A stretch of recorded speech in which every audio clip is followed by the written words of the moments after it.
about in the same 1 Peter 3. He said, a woman has a meek and quiet spirit that is of great price before the Lord. You are dating a troublesome girl now, then you are wondering if she'll become a troublesome wife. Of course. So yes, there are qualities to look out for beyond beauty. The average guy is looking at shape and complexion. That's not what determines a good wife. Are you here, somebody? So I get to 7 qualities here. Path to it and incubating it. Is somebody getting what I'm saying? You're a young man here of reasonable age and you have something you are doing. You don't have to reach. If you have something you are doing, at least, even if it's not working as well as you want it to work, go and find your wife. When a woman comes, she will see where and where that thing needs to be improved on. Somebody getting what I'm saying? 2 are always better than 1. Yeah. What are the 7 things you must provide? So number 1, money. All right? So I'm not going to waste time with that. And money is not just bad at management. So she needs to know you are making wise financial decisions. Are you getting what I'm saying? So that's how she gets security. All women's needs are tied to security. They are all under security. Everything. The number 1 thing a woman needs is security. That's what her father gave her. When you went, you can't imagine it, but you feel you can imagine yourself doing it. You're also a priest. You are the priest and the prophet of that house. You are the priest and the prophet of the house. And all your members are lacking spiritual covering. Because you have left your position for your wife. You say, I want to marry a praying wife. Praying wives still want praying husbands.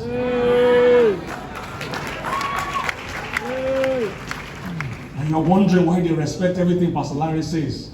It's everything my pastor.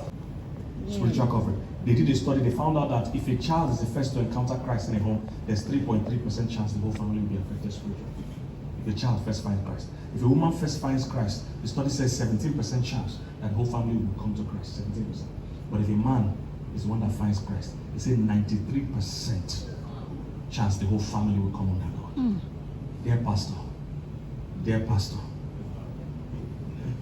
dear pastor, your congregation is waiting for you. Your congregation is waiting for you. Enough of getting high on drugs. Enough of getting high on weed. You can be high with the Most High.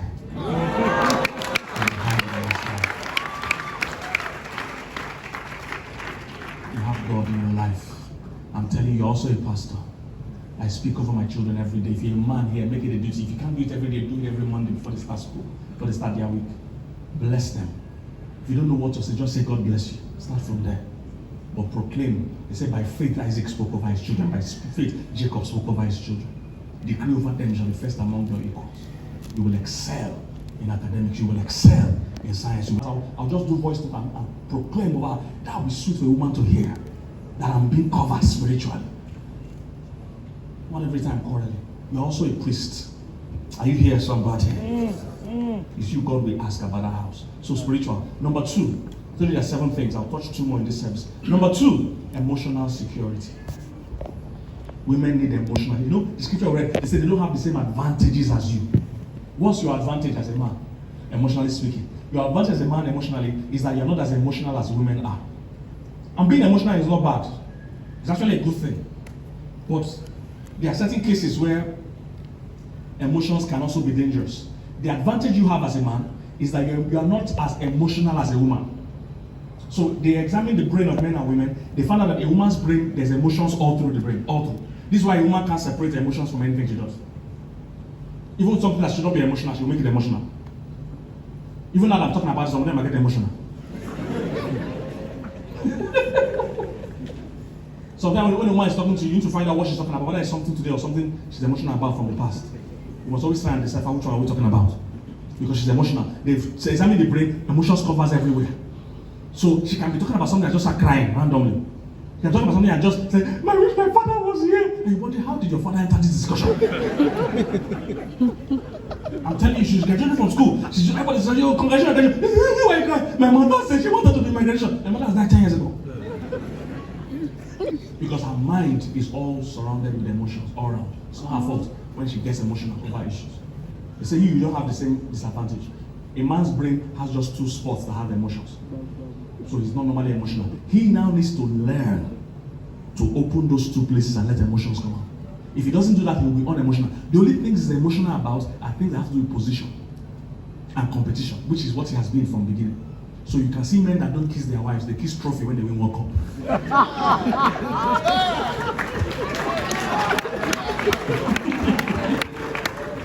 Check how many married women here, their husband have kissed them, non-sexual kiss, not that we're having sex.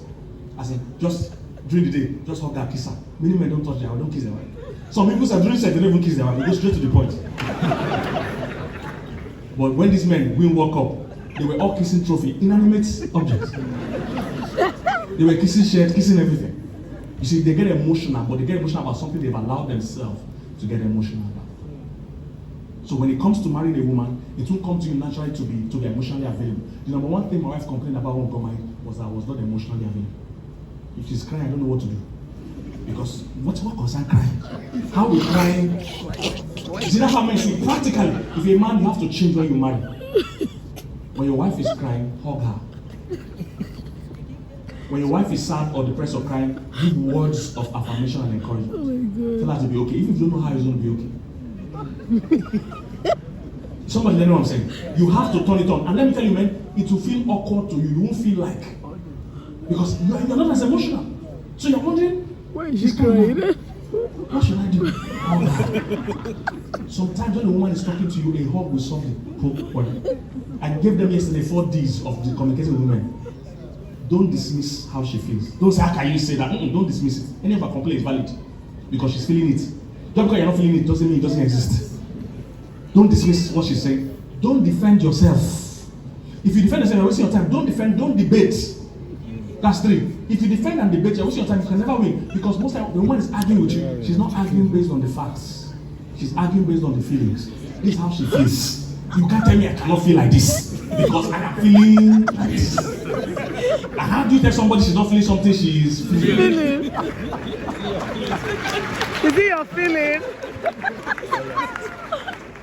And don't debate, don't disagree. If you want peace, this doesn't mean you can't address the issue on that day. But if you want peace, don't dismiss, don't disagree, don't debate, don't defend. Don't defend. She said, I feel there's another woman in your life. The man said, how? Did you show me the fact? It's not the fact. We are not in a fact-finding mission. Yes, yes. She feels so, that way, yes. And you can't shake her feeling. Yes. Yes. Somebody, so she tells you that kind of thing, and there's really nobody. Tell her, hey baby, you know I love you. I'll never do that to you. Affirmation. Don't argue. Pastor Kingsley, you can't win the argument. It's a feeling. So most times when we do counseling for men and women, we tell them to write what they're arguing about. Because when they were arguing physically, they thought they were talking the same thing. When they write it down, find out it's not even the same topic. So write what I said. But then they write it in, I will read it, you find out they're not arguing about the same topic. Because women are talking based on how they feel. Men are talking based on the facts. She said, you don't just love me anymore. The man will say, me? Didn't I pay rent last month? Didn't I buy you that shoe for that wedding last week? She's not talking about the facts. She's saying right now, I don't feel you love me. All you need to do is say, baby, I love you. No, I love you. No argument. Affirmation. Women speak in parables. Most things they are saying is a question. Even if it doesn't appear as a question. It's a question they're asking you. If they say you don't love me anymore, they are saying, do you still love me? It's a question. You answer, yes, I love you. Say, you this man, hope you won't do like your friend and just leave me and my children one day. The answer is, I will never leave you.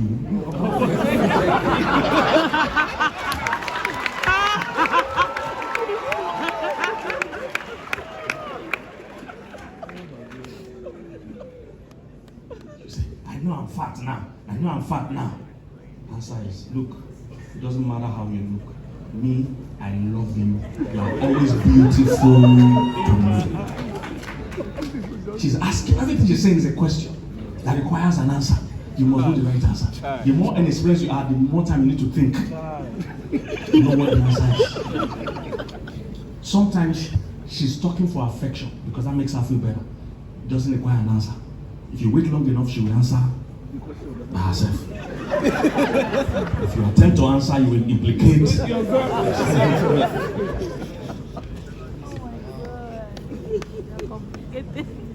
Say, where are you? He said, I didn't go to the John's house. He didn't ask you, did you go to John's house? He said, where are you? Explaining more than what they ask you. You're already suspicious.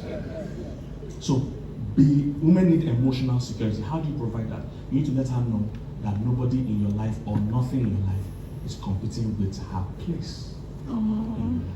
Simple. Simple.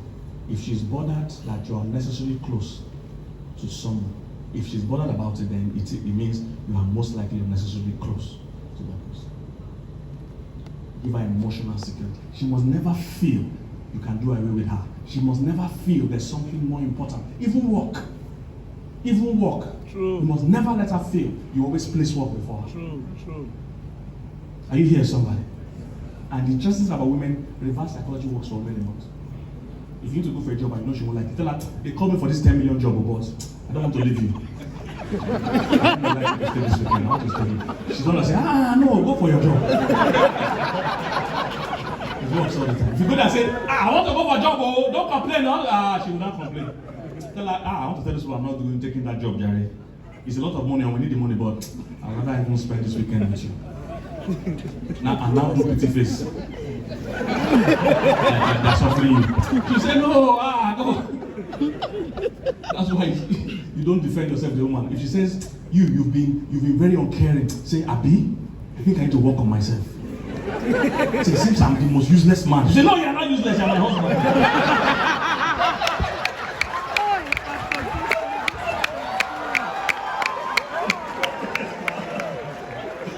If you defend yourself, she will make you guilty. If you make yourself guilty, she will declare you are innocent. Praise God. So you have to, that's why you must treat her according to knowledge. You can't be totally wrong. She must know she's number one. That's the pledge you made before God. That you will forsake all others and stick to her. You can't be competing with the staff and your wife. Some people ask me all the time, my mother and my wife needs money, who should I give it to? When you say those things, it shows you don't understand what marriage is. Marriage is a covenant. Say, therefore shall a man leave his father and his mother and cleave. When you ask that question, it shows you don't understand. You were not properly introduced into marriage. Are you here, somebody? Yes, sir. So give her emotional security. That means you must master the art of saying I love you. You must practice it. All the married men, can I see your hand? Married men. Okay, let's practice now. After the count of three, say I love you. 1, 2, go. See, it's struggling. You're already struggling.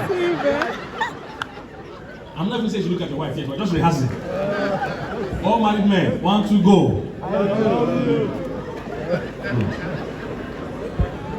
Practice so that when you have the time to say it, you must master the art of saying it. If you're not very good at saying it, type it. But say it often. Women need to hear it. Women have great memory, but the only thing they forget is things like I love you. So you need to remind them every day. Are you here? So state, Delta State, in Malice. So you go and bring his old girl. And you'll be taking it too far. Because men don't know about love fight. But men don't know, men are literal beings. When you say leave me, say okay, where are we going? I've left you. No, man. Man, when she's saying leave me, she means tell me that you want me. So hold me. Man, trust me, a hug can solve many problems. When you are in doubt of what to say, just hug. Hallelujah. Emotional security. Let her know you will never leave her. That's why one of the lapel pin on this pack. This, everybody should get this pack. All married men, get this pack for your wife. Buy for her. The lapel pin in this pack says, I am all in. Something to hear from time to time. Tell your wife, look, I'm all in, I'm here forever. Aww. Are you here, somebody?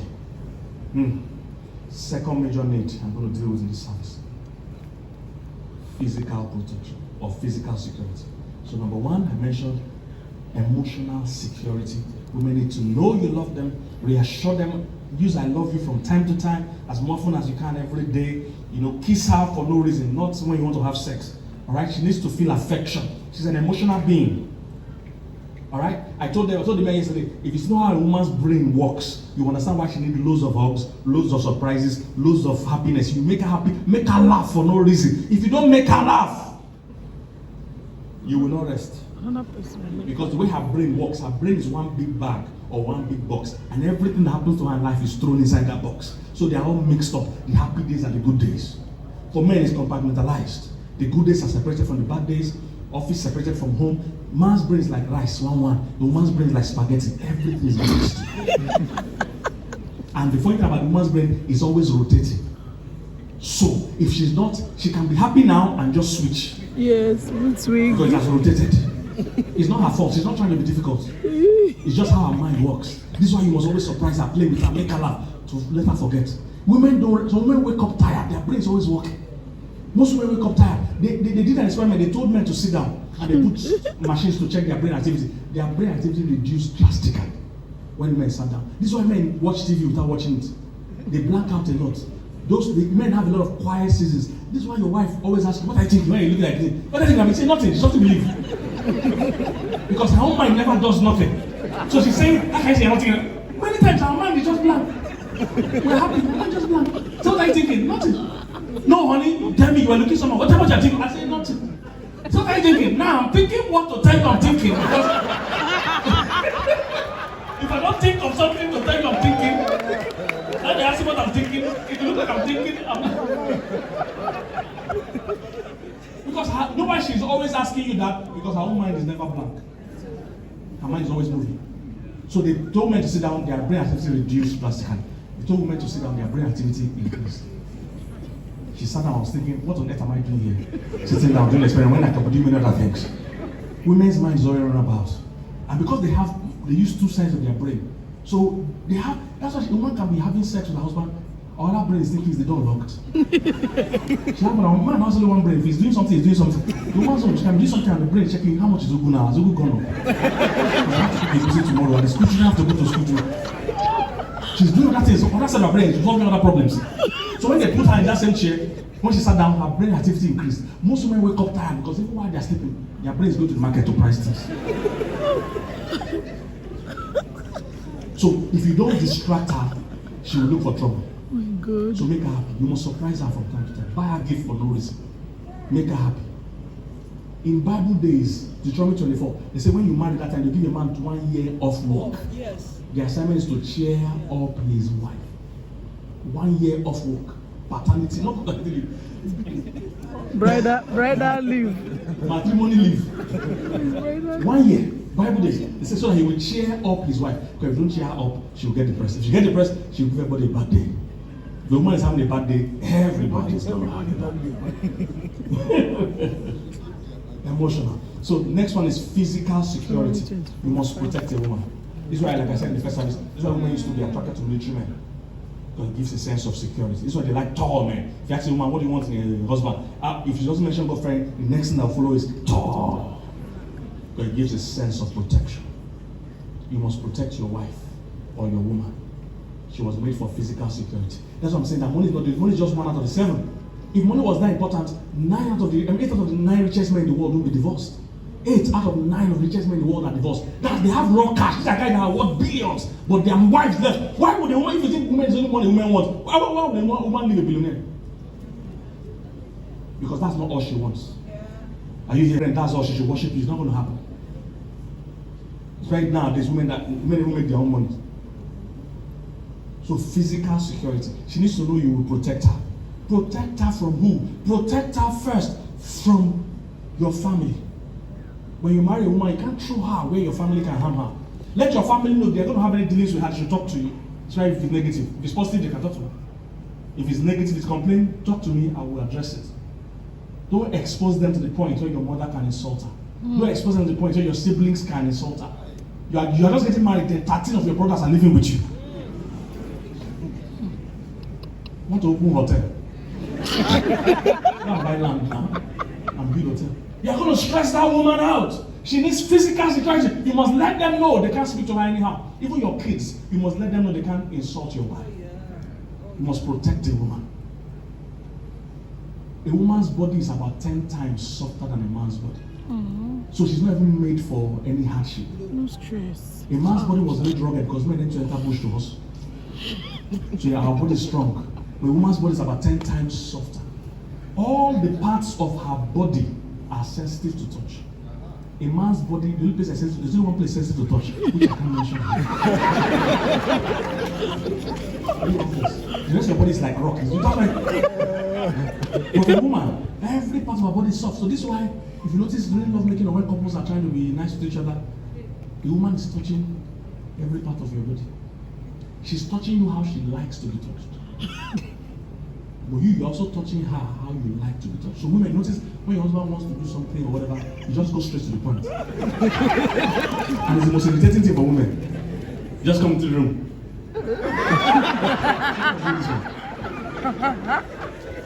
Because he only feels touch in specific areas. So he goes straight for it. You on the other hand, if you touch everywhere, so you see a woman touching her husband on the head, touching the back, man say you're disturbing me. He's touching a man on his head and his body is distracting. It's not helping him. So that's why I say knowledge is important. So when you learn as a man, when you want to touch your wife, you touch everywhere. It's good. You can touch her hair, touch her shoulders gently. Everywhere is good. All our body is sensitive to touch. Then you as a woman, when you want to touch your husband, don't waste your time touching his hair. You're distracting him. You're disturbing him. Touch direct. Are you here, somebody? Are you here, somebody? So protect her physically. You must never allow anybody to insult her. Never allow your mom to insult her. It's always confusing for men. Most men struggle with when their extended family ends and when their own family starts. If a many man says, "Oh, so I'm gonna leave my family because of this woman." No, she is now your family. He said, "Therefore shall a man leave father and mother and cleave to his wife, and they shall become one flesh." So many men still, and men struggle with this a lot. Many men say, "Oh, I can never throw away blood because of marriage." No, she is now Your blood. the blood. Yes. In fact, when they started saying blood is thicker than water, it's people that got it confused. The real meaning of blood is thicker than water is that covenant blood is thicker than me and the person that broke my mother's water. Are you serious? That's what was really meaning was. In Bible days, they were more into covenant. So you see that the Bible says there's a brother that sticks closer. There's a covenant friend. Yes, that sticks closer than a brother. Yeah. Because they didn't value someone. Well, when they say water, they're talking about breaking. Me and my brother, we broke our mother's water. You can be born from the same parents with somebody and two of you don't even go the same direction at all. But when it comes to a covenant relationship, we are committed to each other. We both willingly came together to join together. Are you here, somebody? Yes, Pastor. So water usually refers, especially in those days, refers to break. When the Bible said that which is born of the water is water, that which is born of the spirit is spirit. The water there, even though we use it to mean the water of the word of God, but that's not what they were saying. They are saying you must first be born naturally. So they talk about water is water of your mother. You must first be born naturally before you are born of the spirit. If you're not born naturally here, you don't need to be born again. Born again means you have been born the first time, which is water. So you must be born of water and of the spirit. That's why if you look at the next verse, it says that which is born of the flesh is flesh. They interpreted it in the next verse. Somebody get this. So your real blood is the woman you married. You must protect her with your life. Are you here, somebody? Give her that protection. Nothing must come near her. And she needs to know that let my husband come back. She should be that confident. Let my husband come back. First time my mother met my wife, we're still in courtship then. I was watching one movie. I wanted to go and drop her home, but I wanted to finish the movie I was watching. Those days you couldn't pause or rewind or record. So I wanted to finish. I said, it's almost finished, let's just finish. She was saying, come and drop me. I don't want your mom to meet me. I said, wait. So I was watching the movie, and my mom now came to meet us. And after my mom went upstairs, dropped her things, my mom came back downstairs and asked my wife, is your mom not at home? The older people understand what that means. Young children of nowadays, if you ask her that, they'll say, she's not at home. They think it's question. It's not questions, she's asking. She's saying, if you have home training, you shouldn't be here. That's what that thing means. Millennials, they give us problem too much. They don't understand any problem. And then when she did that, I just took my wife back, went to drop her. When I came back, I told my mom, don't ever do that. If you have any issues with my wife, talk to me. But don't approach or confront my wife. Okay. I get what I'm saying? Because now I'm representing the head of a family. I must protect that family.